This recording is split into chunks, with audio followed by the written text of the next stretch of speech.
Hello there, welcome to The Psych Review. I am your host, Psych V1. In this video, I will compare Magic the Gathering, the video game, 2014 edition, with the live action card game. First off, let me talk a little bit about the console version. You can obviously play a bit of single player, multiplayer. You can make changes to the decks that are already in the game with the cards that you actually unlock if you win a battle or win a battle against people in multiplayer. You can check where you rank in the world on the leaderboards. That's in the world or against your friends if they have the game too. If you've attended a promotional event, you may get a promotional code to unlock what's known as a promo card. Now, if you get one of those, you might actually get a really nice card. Who knows? Attend one. Play the game. Who knows? Now, if we go into single player, you get four options. You can play the campaign, where, as we all know about campaign modes, you play like a set story mode, where there's certain types of enemies maybe. In Magic, you play against a set amount of opponents in over a number of territories.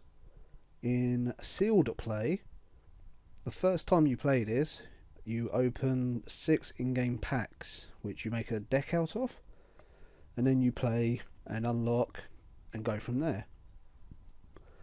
Challenges, where like most other games, challenges you have to defeat a certain situation. Like the very first challenge, you have, I think it's 2 creatures on the board. You have to beat the other opponent by only equipping so many equipment. You have 6 mana, I think it is, 6 or 7. You have that amount, and you have to beat them in one turn. And then there is custom game. Yeah, you can take up to 3 computer controlled players, or you can play a 2-headed giant game, which is 2 versus 2. I quite like playing 2-headed giant. Now, about a little bit of the comparisons between the two, the video game and the card game. What I find one of the biggest differences that I have noticed in both versions: in the video game, you don't have to remember to take off or add life each turn or whenever you get it. You don't have to remember to shuffle your deck. You don't have to think, did I shuffle it enough? It does that completely random.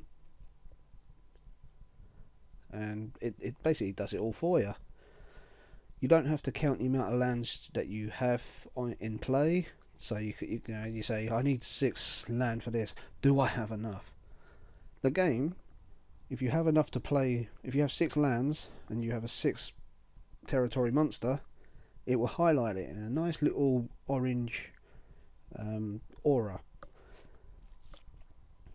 And then sort of like if you've got 6 lands and it takes 4 of them will obviously be tapped, and then any that you have that take 2 territories or 2 lands would then be highlighted, not the 4. So that's quite good. Unlike the card version of the game, you get nice little animations that you put in the card in. You see that card come up, go onto the board, and then go down into your battlefield. If you're attacking, the cards go. If you're attacking and they're defending, cards go up aside each other. You see a nice little little animation graphic come up. It's quite nice. I really do quite like that. Nice little touch. Whilst you're playing the single player on the console version, sometimes you might feel you're getting a little bit lonely. You know, you haven't really got anyone there to talk to. It's a computer player. Although, in the multiplayer, which was mentioned earlier, you can have the option to talk to people if you have a microphone, or if you have a headset, or if they have headsets and whatnot. Sometimes they don't. Sometimes they just don't want to talk. Really nice and sociable, aren't they? The added bonus to playing the actual card game is there's people there. You can talk to them, you can socialise, make new friends. Hell, trade whatever spare cards you got. And if you're playing the proper card game, you will have spares. Trust me. The live action version, the actual card version, does have a downside. That downside is, as a hobby, it could be very, very expensive. Now, I don't really know what else to say.